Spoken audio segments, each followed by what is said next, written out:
They told me the trip was off. Then I saw their smiles from a Maui beach. No warning, no explanation.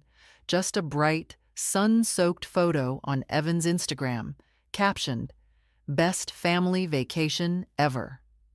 They were all there. Karen in her blue sun hat, Greg holding a cocktail with a tiny umbrella, Evan and Lucy flashing peace signs in the surf. I sat at my kitchen table staring at the screen, the taste of cold tea on my tongue, a blueberry scone uneaten on my plate. Just 2 weeks ago, Karen had told me the trip was canceled. "Too much going on at work, Mom. Greg's firm is restructuring, and I can't take time off either. We're just going to do something local this year, maybe a barbecue." She smiled through the phone, and I smiled back, though my chest had already tightened. I'd been looking forward to it for months. Not for Hawaii. I'd seen plenty of beaches in my younger years. But for being included. For mattering enough to be counted. I hadn't even asked to come. That's the part that stings. It was Karen who brought it up back in March. "We'll all go. A big family thing. You'll love Maui, Mom. You and Lucy can do spa days while the rest of us surf." I remember blinking at the screen when she told me. Me? On a plane? In a swimsuit? It sounded absurd and wonderful. I started walking more, trying to get my legs ready for travel. I bought a new sun hat, navy, with a little white ribbon, just in case. Then, the cancellation. Polite, rushed, and absolute. But now here they were, half a world away, with drinks and lays and smiles that didn't seem to miss me at all. I zoomed in on the photo. Behind Evan's shoulder, I could see the curve of the resort's infinity pool, the very one Karen had once shown me on a hotel website saying, "You'll love the view, Mom. You can see the sunset from the water." I'd imagined it more than once since. I sat back in my chair. The photo glowed on the screen, the blue of the ocean so bright it almost looked fake. I closed the laptop. Maybe Evan had posted it by mistake. Maybe they were going to tell me. Maybe it wasn't what it looked like, but it was. I didn't call anyone. I didn't cry either. Not at first. Instead, I sat there, listening to the clock tick on the kitchen wall. It had been George's, back when he was still timing Sunday roasts and checking on the garden hose. Now it just ticked for me. By evening, I'd found more photos. Karen holding a plate of shrimp with some flour around her neck. Lucy in a beach hammock, reading a book I'd given her. Greg at the bar, smiling too wide. My whole family on vacation. My whole family, minus me. They didn't forget. They didn't run out of tickets. They didn't think I couldn't handle it. They just didn't want me there. That's what made the tears finally come. Slow and hot and quiet. I wiped them away with the back of my hand, feeling embarrassed, even though no one was watching. The hurt wasn't just about the trip. It was older, deeper, harder to name. I'd been pushing it down for years, every time Karen said she was too busy to stop by, every time Greg sighed when I didn't understand something on his iPad, every time Lucy texted instead of calling. But now it had a face. A warm, smiling, sun-tanned face. And I had a choice. The next morning, I didn't turn on the news or bake scones, or do any of the quiet little things that fill up my days. I opened the file cabinet in the hallway, the one George had labeled important in his neat, blocky handwriting, and pulled out every envelope that had my name and a dollar sign. If they could lie to me this easily, this fully, what else had I let slide? I was going to find out. I didn't sleep that night. Not out of rage, that's not my way, but out of something heavier. I lay in bed with the fan whirring above me and the sound of the neighbor's dog barking twice around midnight. My mind ran in quiet, steady circles. The way Karen smiled in that photo, how relaxed Greg looked with his feet in the sand, the white strap of Lucy's bikini top and the book in her hand. The very copy of Pride and Prejudice I'd wrapped for her last Christmas, with a ribbon and a note. They hadn't just gone without me. They'd gone with the best of me. The things I gave them, the love I'd bundled into books and recipes and reminders to wear sunscreen. And they left me here. By morning, I'd made coffee but forgot to drink it. The kitchen smelled like toast I never made. My fingers trembled slightly as I opened Evan's Instagram again, this time not to stare at the beach, but to see what else I'd missed. There were more posts now. A short video, Karen and Lucy doing a silly hula dance at a luau. A photo of Greg wearing a ridiculous straw hat, beer in hand. A shot of a hotel breakfast, papaya, pancakes, and a sprig of mint on the side. All dated yesterday. All tagged, Chuck Maui Bliss. The comments underneath were worse than the images. "You guys look amazing! So glad you finally got away. Where's Grandma Betty?" That last one stung. One of Lucy's school friends, probably. It had no replies. Just sat there like an open wound in the comment section. I closed the app. At 11 o'clock, the mail came. I shuffled to the door like usual. Slippers, cardigan, breath short from the walk. There was a flyer for patio furniture, a water bill, and a letter from my bank. Nothing new, nothing kind. I sat back down at the table and stared at the drawer where I kept my receipts, my paperwork, my little records of everything I'd ever done for the family. It wasn't one of those tidy drawers. It was full of half-sorted manila folders, envelopes, a few handwritten notes with amounts circled in red ink. My shorthand for loaned but never returned. I pulled it open. The first thing I found was the receipt for Lucy's summer camp 2 years ago. $1.250, paid with my Visa. Karen had called me crying that week. "Mom, I hate to ask, but she's been looking forward to this for months." I'd said yes before she finished the sentence. Next, a payment slip for Greg's dental work. $900. I remembered the way he said, "It's temporary, Betty, just until the bonus comes through." The bonus must have come through. He'd bought a new fishing kayak not long after.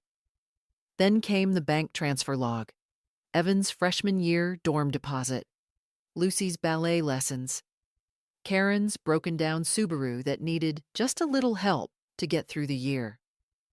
I kept going. Pages and pages, amounts and dates and small justifications scribbled beside them. Karen said she'd pay next month. Greg promised to call back. For Lucy, she deserves the trip. By the end, I was looking at over $38,000, not including the grocery bags, babysitting hours, or birthday checks that never got a thank you. For a moment, I thought, maybe I've been foolish. But no, foolish is too soft a word. I've been used. Softened over the years like old bread, easy to chew, easier to forget. I closed the folder and stood up slowly, knees aching. Walked to the phone. I didn't call Karen. I didn't call Greg. I called my bank.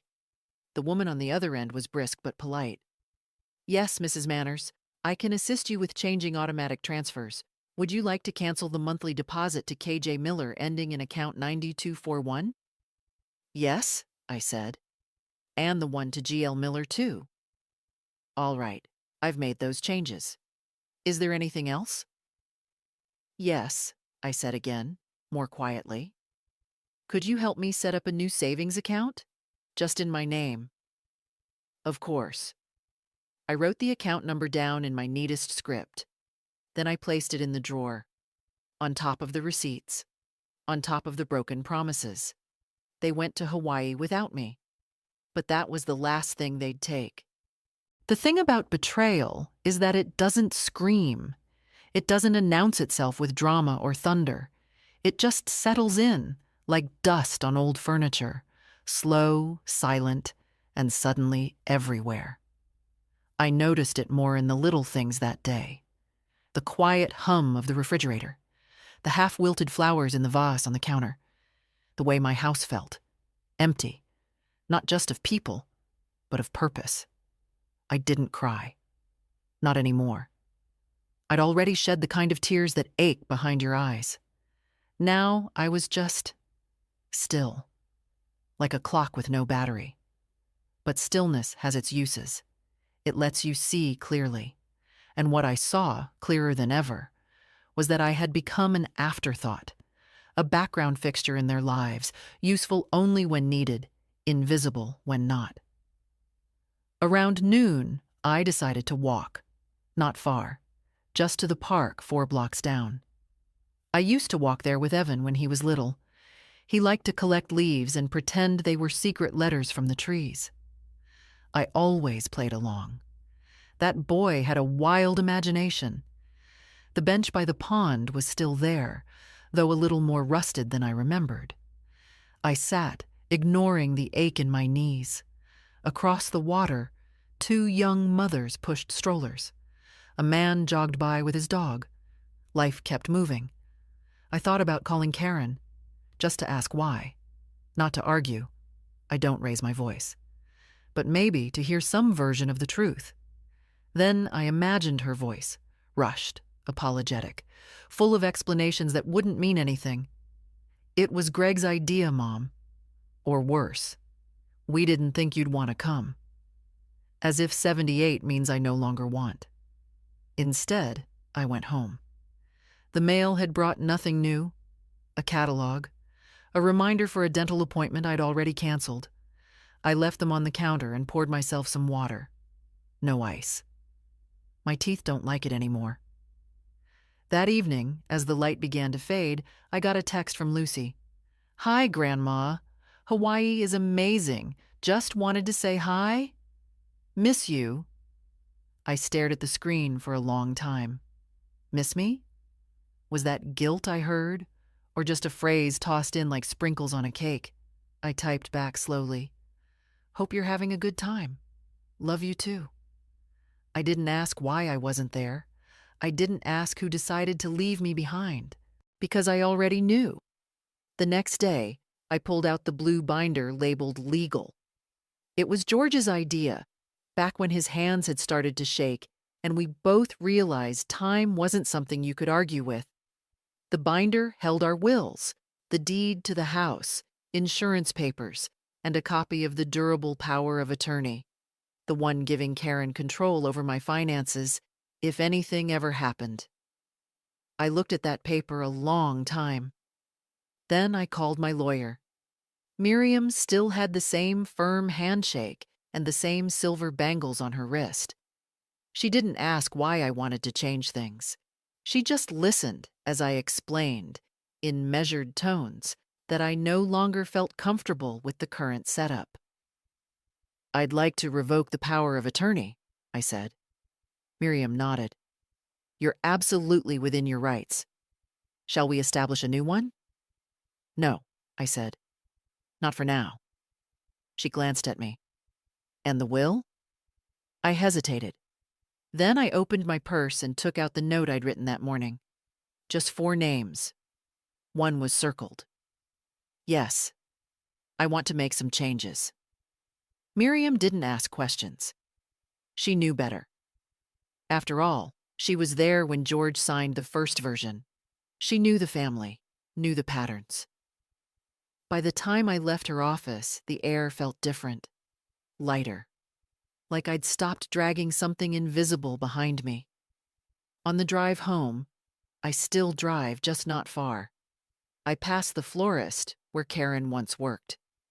I remembered the Mother's Day bouquet she sent last year. It had come with a note that said, "Thanks for everything, Mom. Couldn't do life without you." But apparently, she could do Hawaii without me. I turned the corner and pulled into my driveway. The porch light flickered, like always. The same old creak of the step. The same wind chimes George hung up 20 years ago, still catching every change in the air. I stood there a moment longer before going in. Let the wind blow. Let the chimes ring. Something was changing. And this time, it was mine. That evening, I sat at the dining table and opened the yellow notebook I kept hidden behind the cookbooks no one ever asked for anymore. It wasn't fancy, just a spiral-bound pad I picked up at a pharmacy one day, thinking I'd use it to write recipes. But over time, it had become something else entirely, a quiet accounting of everything I'd given, lent, or signed off on. Page after page, neat columns in my handwriting, date, amount, reason. October 2011, $500, Lucy's braces down payment. May 2013, $2,000, Greg's car repairs, emergency. August 2016, $400, Karen, rent shortfall after job switch.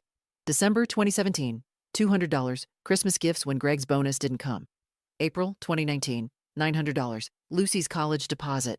We'll pay you back by summer. Each line was followed by silence. No repayments, no mentions, just more requests. It had started innocently, a little help here, a small loan there, and every time I'd said yes. Not because I believed they'd pay me back, but because I wanted to be needed. It was the only way they came to me. Some part of me knew that years ago, but I wasn't ready to name it. Now I was. I flipped to the last page and added a new line. August 2025, $0. Trip to Hawaii. Exclusion not financial, but felt. It felt petty, even writing it down. But it also felt honest. And I had learned, finally, to stop apologizing for honesty. I put the notebook back in its hiding place, behind the books with worn covers and recipes no one asked for anymore. Then I made tea. The next morning, I called Social Security and asked to confirm a few things about my monthly benefits, just enough to feel grounded. The woman on the line was kind. Yes, ma'am. Your deposit is scheduled for the 3rd of each month. Would you like to set up a secondary notification? No, thank you, I said. I'd just like to know what's mine. It was such a small sentence, but it rang inside me like a bell. I'd just like to know what's mine. Later, I walked to the pharmacy to pick up my medication. The pharmacist, a young man with nervous eyes, greeted me with that careful tone they use on the elderly, as if we might crack or collapse if spoken to too quickly. Mrs. Manners, your refill is ready. That'll be $147. I handed him my card.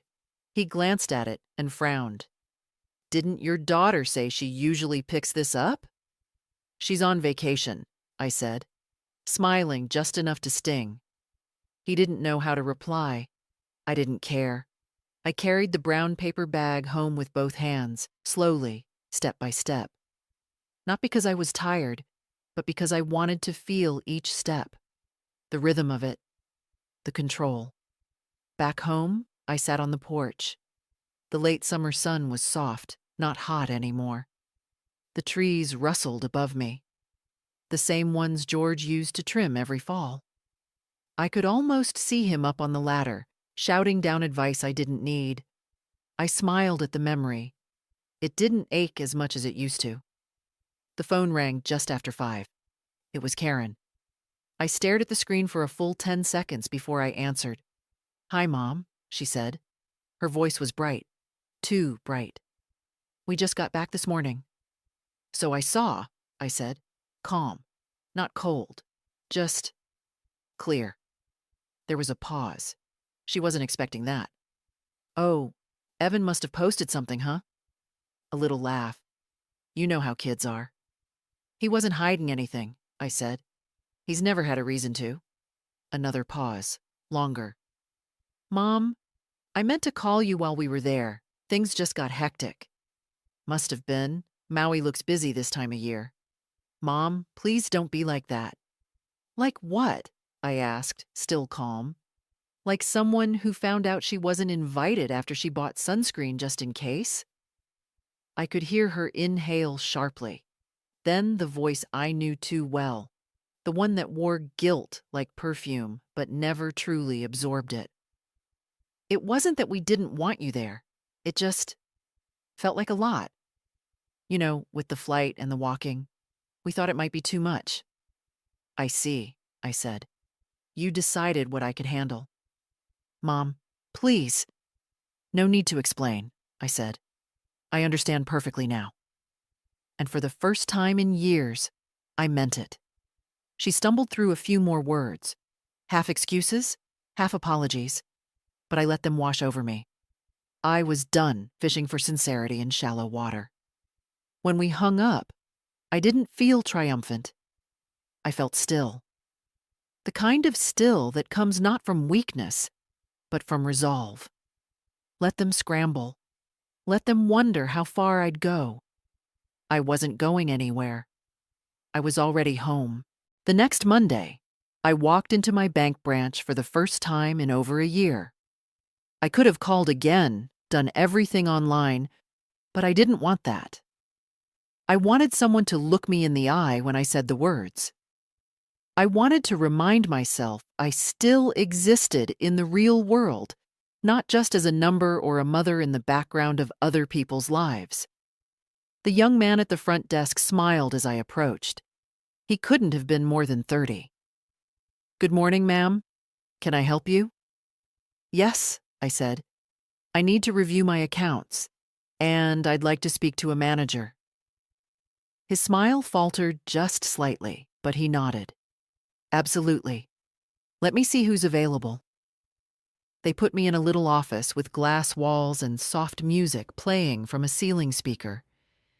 It was meant to feel safe, I suppose. Contained. But to me it felt exposed, like I was on display, the elderly woman in her pressed blouse and handbag doing some important financial thing, as if she were still in charge of anything. The manager came in, a woman this time. Probably my daughter's age, though with a firmer handshake. I'm Clara, she said. How can I help you today, Mrs. Manners? I'd like to update the beneficiaries on my accounts, I said. She blinked once, then reached for a folder. Of course. Do you have the names? I do. I handed her a folded piece of paper. She opened it, read, then looked up at me. No Greg? No Karen? No. She didn't ask why, just started typing. And you'd like to assign only your granddaughter, Lucy? That's right. And I'd like to attach a note. Can you do that? She hesitated. We can attach a personal message for internal records, but it won't be legally binding. That's fine. I just want something written down. She nodded, opened a field, and asked, What would you like it to say? I didn't pause. To Lucy. This is for all the times you showed up, and for all the things you never asked for. Clara typed. Her eyes lingered on the screen a moment, then she turned it around for me to read. I nodded. Before I left, I asked to cancel the joint access Karen had set up years ago, the one that let her move money in case of emergency. Clara didn't flinch. She handled it quickly, professionally. But I saw something shift in her face as I signed the form. A flicker of respect, maybe. Or recognition. Back home, I boiled an egg and made toast. Ate slowly, deliberately. Thought about how I'd spent the last 20 years calling what I did help and what they did being busy. That afternoon, the phone rang. I didn't recognize the number, but I answered anyway. Hi, Grandma. It was Lucy. Hello, sweetheart. A pause. Then, in a smaller voice, I think I messed up. What do you mean? I knew about the trip. I mean, I didn't know they weren't inviting you. I assumed. Assumed what? That you said no. That maybe you didn't feel up to it. I listened to her breathing on the other end. They said it wasn't your kind of vacation. That you'd be more comfortable at home. I see. But then Evan told me what you said.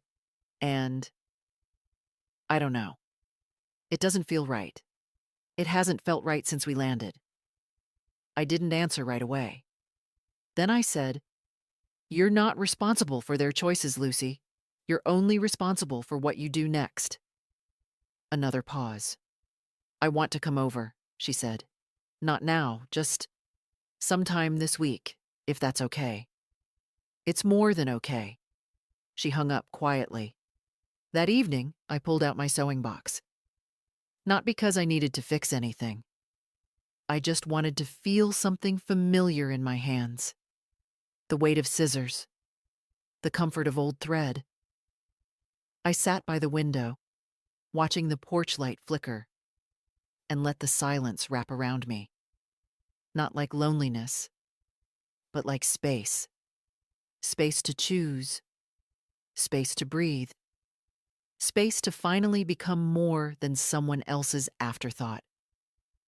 For the first time in a long while, I wasn't waiting for anyone. I took out the photo albums that night. The real ones, not digital.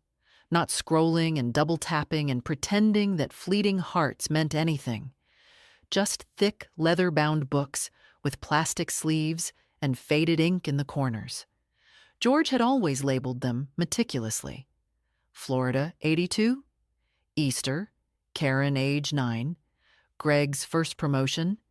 His handwriting was a kind of quiet confidence, square, sure, careful. I traced the letters with my finger.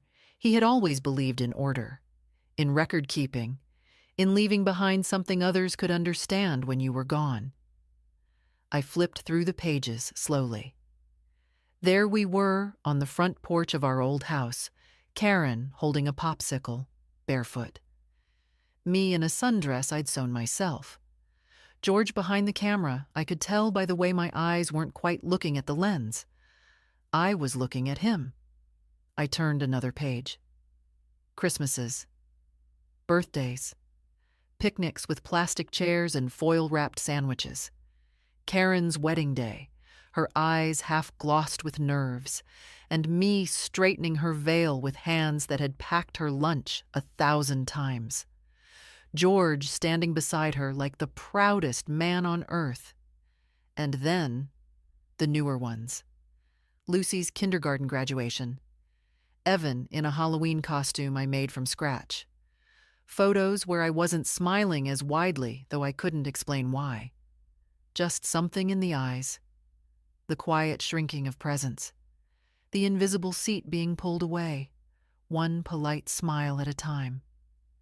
In the last album, there were fewer pictures, more space between events, as if my existence had become more occasional. I closed the book and set it gently on the table. It wasn't sadness I felt. Not exactly. It was clarity. The kind that comes late but lands hard. They'd kept moving, and somewhere along the way, I'd stopped being invited to the motion. I reached for the small notebook I kept by the phone, the one where I wrote things I didn't want to forget. Doctor's appointments. Grocery lists. Passwords I could never remember. I turned to a blank page and wrote, "I have given. I have waited. I have stayed silent. That season is over." I underlined it once. The next morning, I called Miriam again. "There's something else," I said. "Something I want in writing." She met me at her office that afternoon, a fresh notepad already out. "I want to establish a trust," I told her. "Not for my estate, for my freedom." She raised her eyebrows. "That's a new one." "I want to separate myself from any financial link to Karen and Greg. Legally, completely. I want to make sure they can't reverse what I've changed, not now, not after I'm gone." Miriam leaned forward. "That's a very serious decision, Betty." "I know," I said, "and it's mine to make." She started drafting the documents. By the time we finished, the sun was lower in the sky, streaking the windows gold. I stood to leave, and she looked at me for a long moment before saying, "You look taller." I laughed. "Maybe it's the shoes." But it wasn't. On the way home, I stopped by the grocery store, bought exactly what I liked. Nothing for anyone else. Salmon, sourdough, a small box of strawberries, a pint of mint chip ice cream. It felt like writing a love letter to myself in items and aisle numbers. Back at home, I made dinner, set the table for one, and did not apologize to the empty chairs. When the phone rang later, I didn't even check the screen. I let it buzz and fade. Not every call needs to be answered. Not every silence needs to be filled. Some things are better off sitting quiet. Just like truth. Just like me, at my own table, finally eating while the food is hot. The calls started on Thursday. First it was Karen, 2 missed ones in the morning, then a voicemail I didn't check. Then Greg, once in the afternoon, and again just before dinner. No message. Just the number on the screen like a knock I didn't feel like opening the door to. By Friday morning, there were 5 missed calls between the two of them. I didn't answer any of them. Not out of spite, not to punish. I just didn't feel like explaining something that no longer needed explanation. They had their chance to talk when it mattered. They chose silence. Now it was mine. Instead, I cleaned out the pantry, tossed expired cans, donated the good ones I knew I'd never eat, wiped shelves I hadn't looked at closely in years. It felt oddly satisfying, like clearing out a corner of myself. Around noon, the doorbell rang. I knew before I opened it that it would be Karen. She stood there in a crisp blouse and jeans that looked carefully casual, her hair pulled back, her face already set in that half-smile she wore when she was nervous but trying not to show it. "Hi, Mom." I opened the door but didn't step aside. "I called," she said. "I know." She shifted her weight. "Can I come in?" I nodded and moved enough for her to pass. She stepped in like a visitor, careful, quiet, glancing around the living room as if something might have changed. Nothing had, of course. Same couch, same old throw blanket, same photo of George on the mantel. She sat down, hands clasped in her lap. "You didn't tell me you were changing the accounts." I sat across from her. "You didn't tell me you were going to Maui." Her jaw tightened. "That's not the same thing," she said. "It is to me." A silence stretched between us, taut as string. She broke first. "We thought it would be easier, that it might be too much for you, the flight, the walking, the heat." "You thought," I repeated. She sighed. "We weren't trying to hurt you. You just didn't think I'd notice." "I made a mistake." "You made a choice," I said. "There's a difference." Karen looked down at her hands. Her voice got quieter. "You've always been there, Mom. Always helped. Always said yes. I think I stopped asking if I was being fair. I just took. I'm sorry." I didn't answer right away. Then I said, "I raised you to be kind, to be fair, to think about other people. I know. And I didn't do any of that." Another silence.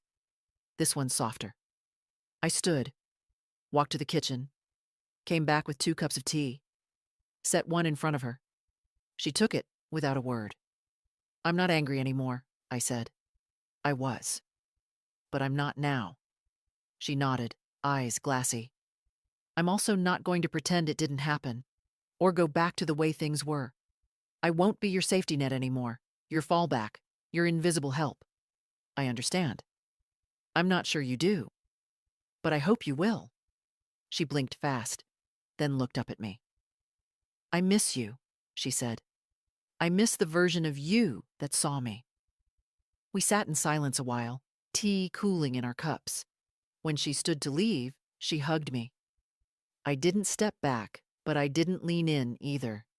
It was a hug between people who used to know each other better. As I closed the door behind her, I felt tired, but not drained. Boundaries, it turns out, aren't walls. They're doors you choose when to open and when to keep shut. Greg came the next day. Not with flowers, not with an apology, with questions. He didn't even call first, just showed up around 3 in the afternoon, the way someone does when they think their presence alone will settle things. He had on that same athletic jacket he always wore to barbecues, like he might be heading to a golf course any minute. I saw him through the window. For a second, I debated not answering. But I did. He stood on the porch, arms crossed. "Hey, Betty." I didn't return the greeting. "Can we talk?" I stepped aside, but I didn't offer him a seat. He walked into the living room and looked around like he was checking for damage. Karen must have told him everything. He turned to face me. "Look, I don't know what's going on, but we're all kind of confused here. Karen said you changed some financial stuff?" I nodded. He let out a breath through his nose. "Okay, that's your right, of course. But we're just wondering what this is really about." I raised an eyebrow. "You went on vacation," I said. "You left me behind. You lied." He threw up a hand. "We didn't lie. We didn't include you." "That's a distinction you should be careful making," I said, "especially in a house built on things you didn't pay for." His eyes narrowed. "Are you saying all this is about money?" "No. I'm saying it's about value." Greg sat down then, uninvited. Spread his legs wide, elbows on knees. The pose of someone used to being listened to. "Betty, listen. We're all a little tired, okay? It's been a rough year. Karen's job is stressful, and I've got the business to run. And the kids, you don't have to list your burdens," I said. "I know them. I've paid for half of them." He blinked.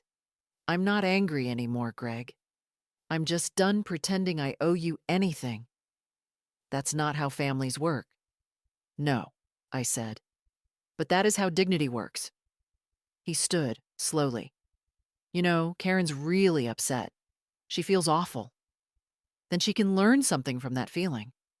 This whole thing, it's not like you," he said. "No," I said. "But maybe you never knew me that well." He frowned, looked at the mantel, at George's photo. He wouldn't have liked this. I took a step closer. George would have never left me behind. Greg didn't reply. At the door, he turned. "So what now? You just cut everyone off?" "No," I said. "I stopped being a silent investor in a family that won't even save me a seat at the table." He looked like he wanted to say more, but didn't. When the door closed behind him, I felt no triumph. Just air. Clear and still. I made a sandwich. Watched the late light settle across the floor like a promise. And for the first time in years, I didn't worry who would be upset with me next. Lucy came over on Sunday. She didn't knock, just texted, "I'm on the porch. Is it okay?" I opened the door and there she was, sitting on the steps with her knees pulled up, wearing a hoodie too big for her and sneakers that had seen better days. Her hair was messy in a way I'd never seen before. Not styled messy, just real. Unbrushed. Honest. I stepped aside. "Come in." She walked in slowly, like someone trying to figure out whether they were still welcome. I didn't rush her. Some things need to be done at a person's own pace. She stood in the middle of the living room, looking around, then at me. "I'm sorry," she said. "For what?" "For assuming you didn't matter." I didn't expect her to say that. Not like that. She sat down, curled one leg under herself. "They told me it would be too much for you. The trip, the walking." I didn't question it. I just went along. Ate pineapple by the pool. Took pictures of sunsets. "And you didn't think to ask?" "I did, once. I asked why you weren't coming. Mom said you needed rest, that you'd be happier at home. And I just believed it. Because it was easier than thinking they'd lie." I sat across from her. "You know what hurts most?" I asked. that no one thought I might be the kind of woman who'd want to see a sunset from somewhere new, that I might still want to belong. She looked down. "I do see you," she said. "Now." I believed her, not just because I wanted to, but because her face didn't flinch when she said it. "I made you something," she added, digging into her tote bag. She pulled out a small photo album, handmade, cardboard cover wrapped in fabric, little stitches at the spine. She handed it to me. Inside were photos from the trip, but not the ones I'd seen online. These were quieter. Lucy reading on the balcony, the edge of a page caught in the wind. Greg and Karen asleep in lounge chairs, unaware. A seashell with my name written on it in pen. I turned the pages slowly. On the last page, a note written in blue ink. "This is what I should have shared with you the first time. I want to do better." I closed the album and looked at her. "Thank you." We sat a while in silence. Not the kind that fills space with awkwardness. The kind that lets it breathe. "Can I come next Sunday?" she asked. "Just to hang out?" "You don't have to ask," I said. "You just have to come." She smiled. The kind that didn't reach her mouth but settled somewhere behind the eyes. Later, after she left, I placed the album on the shelf beside the others.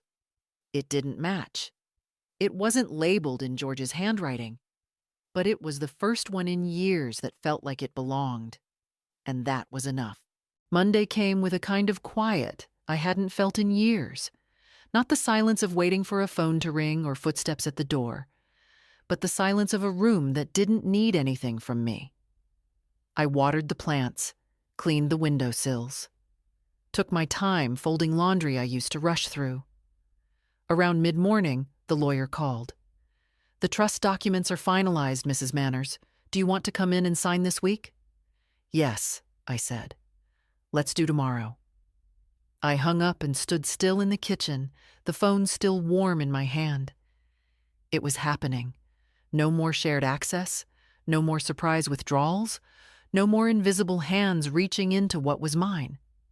I had let them treat me like background, a utility, and now I was choosing the opposite, not revenge, but recognition. After lunch, I got the mail, bills, coupons, and a handwritten letter. From Greg. It was folded neatly, addressed in his blocky print, the kind he used when filling out permission slips for the kids. I opened it slowly, already bracing for the tone.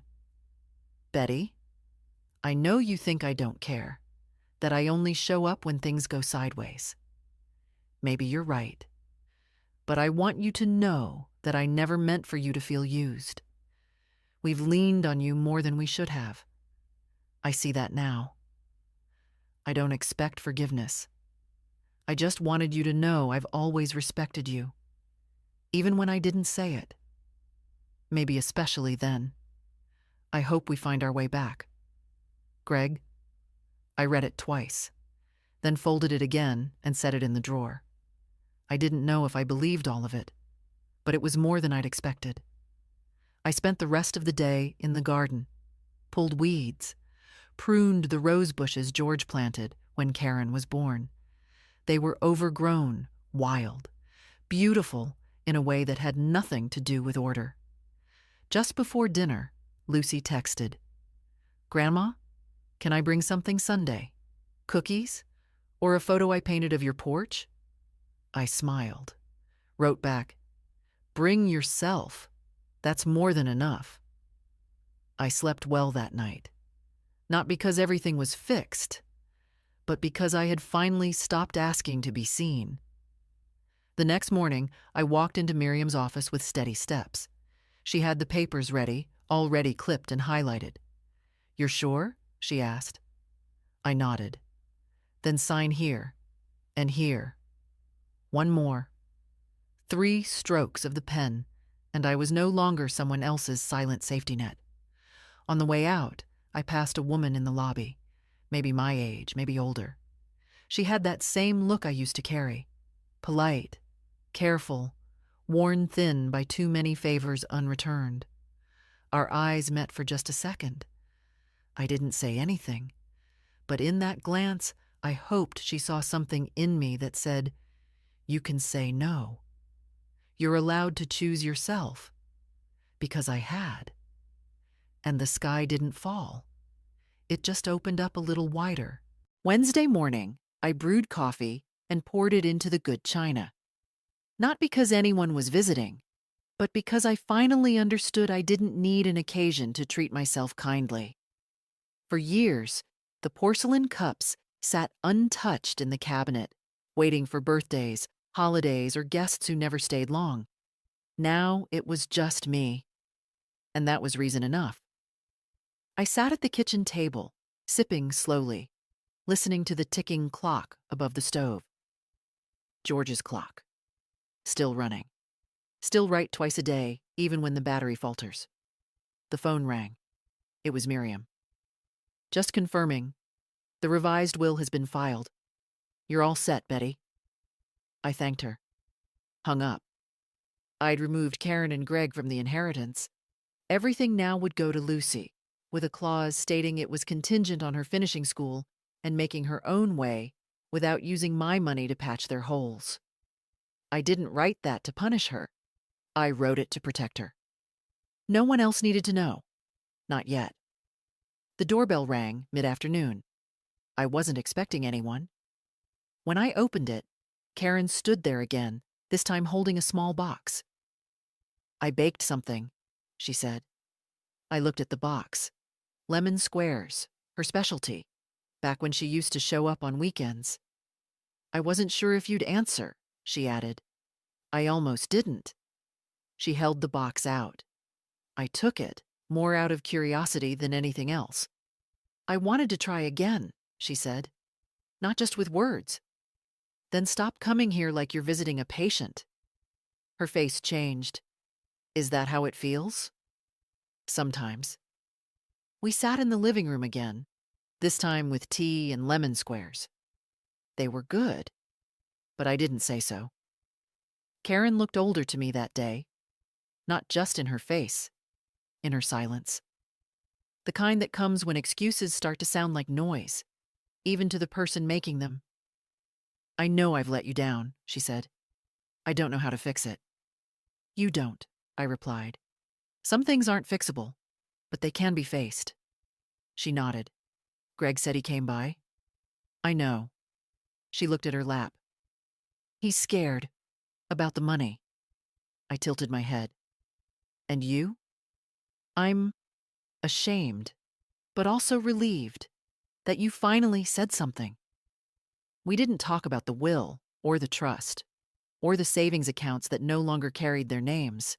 Some truths are too heavy to carry into a casual conversation. Instead, we talked about Lucy, about how she wanted to switch majors, about how she hated the cafeteria food, but loved the quiet of the library. And for a brief moment, we were just mother and daughter, passing time the way we used to, before life got messy with mortgages and favors and silence. When Karen left, she hugged me tighter this time. No performance. Just wait. And maybe, the beginning of something real. I washed the china cup by hand, dried it gently, placed it back on the shelf, but this time, not as something to be saved, as something that had already served. Thursday. I walked down to the old community center 2 blocks away. I hadn't been there in years, not since George's memorial, when we rented the back room for the coffee and cookies. Everything still smelled faintly of wood polish and lemon cleaner. There was a flyer on the bulletin board that caught my eye. Silver Circle, a gathering space for women 65 plus. Stories, coffee, real talk. Thursdays at 10. It was 10:07. I hesitated at the door, hand hovering over the knob. Part of me still expected to be in the way. Too old, too new, too something. But the woman who opened the door had silver braids and bright eyes and said, "Come in, hun. We're just getting started." I did. There were 8 of us that day. All women.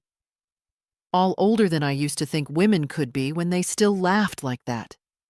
One brought banana bread. Another had a stack of library books she passed around. They made room for me without question. We sat in a circle of folding chairs that creaked a little when someone leaned back.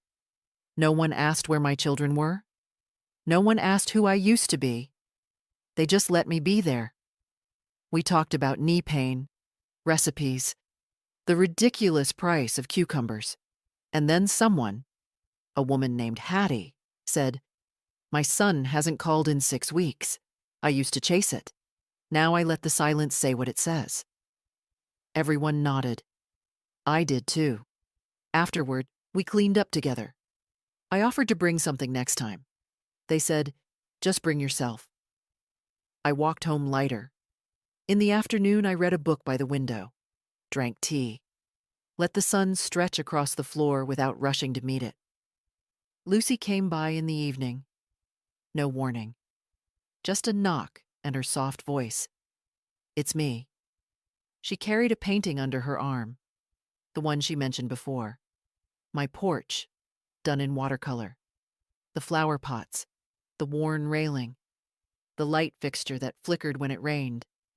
She'd gotten every detail right. "It's beautiful," I said. "I thought maybe you could hang it inside," she offered, "for when it's too cold to sit out." I looked at her then, really looked.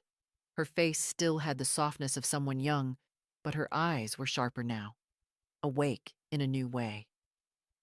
"I'm not cold yet," I said. She laughed. "No, I didn't think so." We made tea.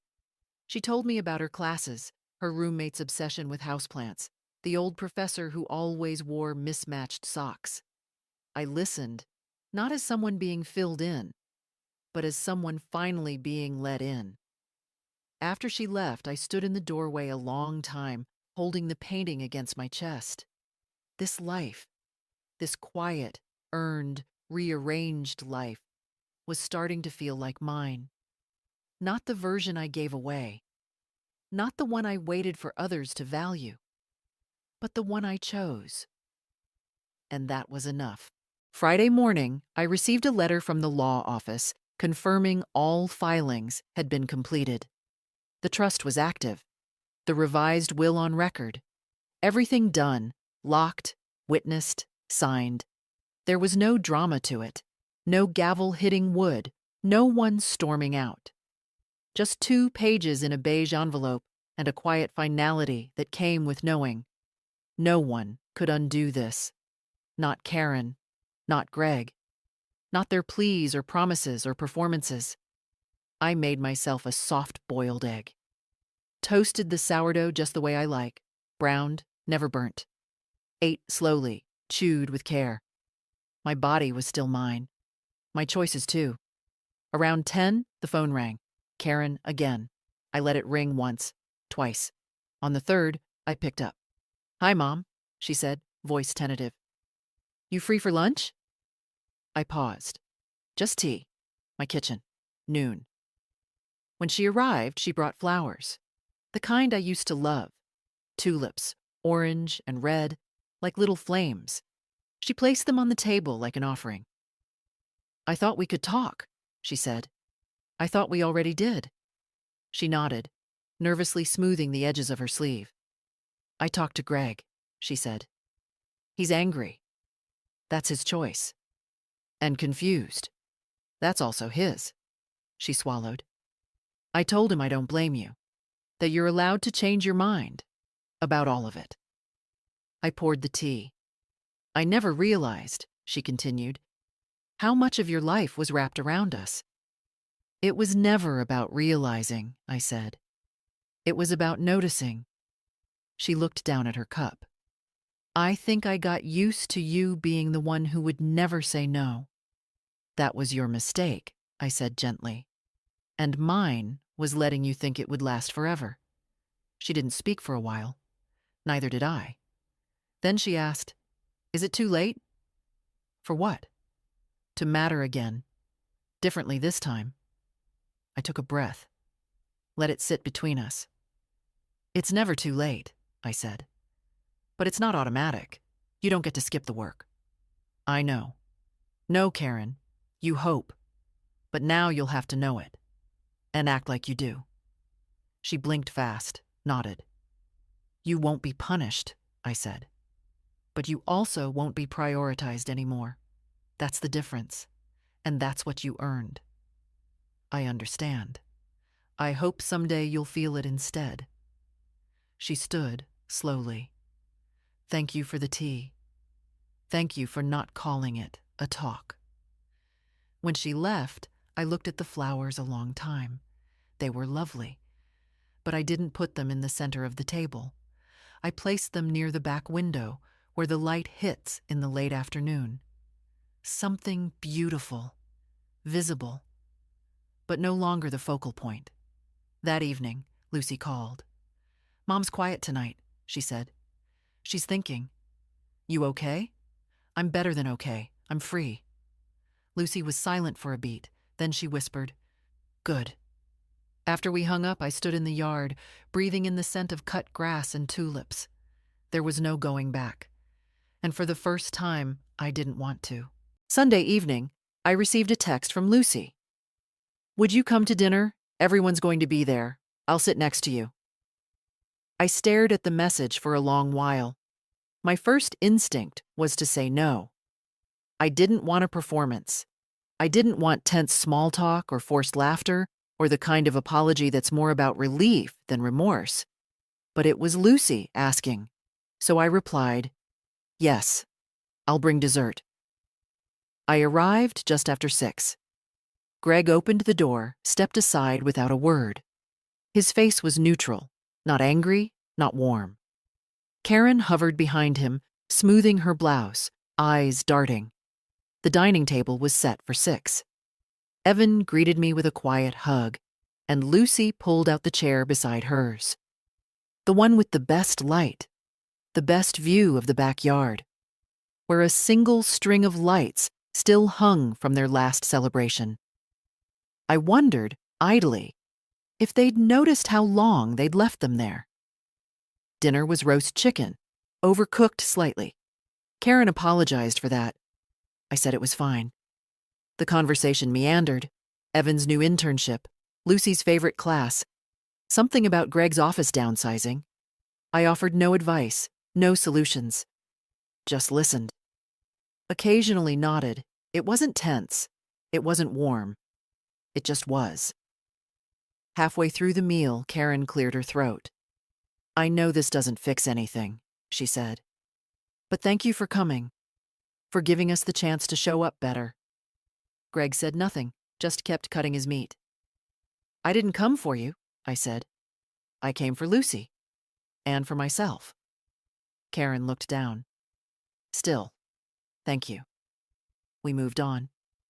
I passed the green beans. Evan refilled water glasses. Someone laughed briefly at an old story from a beach trip years ago. Not the most recent one. After dessert, a cobbler I made from scratch, I stood to leave. Lucy followed me to the door, coat already over her arm. Can I walk you home? She asked. You don't need to. I know, she said, but I want to. The walk was quiet. Just gravel under our shoes and the low hum of porch lights flicking on one by one. They're trying, she said eventually. I'm not interested in trying anymore, I replied. I'm interested in truth and time and being known, not managed. Lucy nodded. I see you. I stopped walking. Say that again. She looked up at me, steady. I see you. No one had ever said it to me like that before. Not in 78 years. Not even George. I touched her cheek, gently. Don't forget how to do that. I won't? At my door, she hugged me. Not tightly, just honestly. And when I stepped inside and closed the door, the quiet felt like safety, not isolation. They'd said the family trip was canceled. They'd smiled on a beach without me. But I had walked home in the dark and didn't feel alone. I woke up Monday morning before the sun. No reason, no alarm, just that gentle nudge from within, the kind that tells you the day holds something new, even if it doesn't say what. I made tea and sat by the window. The sky was still dark, but softening. A deep, quiet blue. Birds hadn't started yet. The world was still holding its breath. I watched the light come back. Not in a rush. Not with fanfare. Just steady.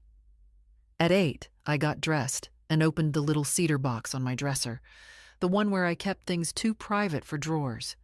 George's cufflink, a photo of Karen at 10, holding her science fair ribbon, the first card Lucy ever wrote me in her own uneven print. I added one thing, a slip of paper that read, "I see you," folded it, tucked it between the ribbon and the cufflink, closed the lid. At 9, I walked to the community center. Silver Circle was fuller this time. New faces. A new woman who wore bright earrings and said her daughter hadn't spoken to her in 3 years. No one asked why. We just nodded and made space.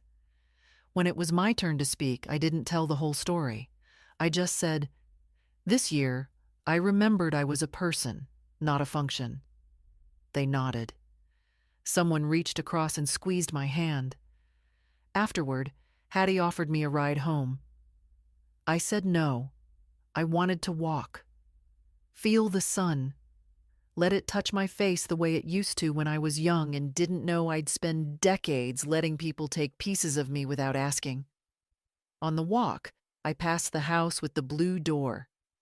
A boy sat on the stoop, drawing something on the concrete with chalk. He looked up and smiled. Just that. It was enough. Back home, I watered the plants, picked up the book I'd been reading, let myself nap for 20 minutes in the sun patch on the floor. No calls came that day. No new apologies. And I didn't need them. I had my porch, my name, my choice, my life, reshaped, reclaimed, recentered. If you've read this far, maybe you've been there too. Invisible. Useful. Dismissed in small, soft ways that leave deep, sharp cuts. Maybe no one took you to Hawaii, but maybe now, right now, you can take yourself somewhere better. Even if it starts with something small. A cup of tea in the good china. A walk in shoes you chose. A quiet moment where no one gets to speak louder than your own knowing. If this story spoke to you, share it. Leave a comment, or simply sit still and let it echo. That too is a kind of victory.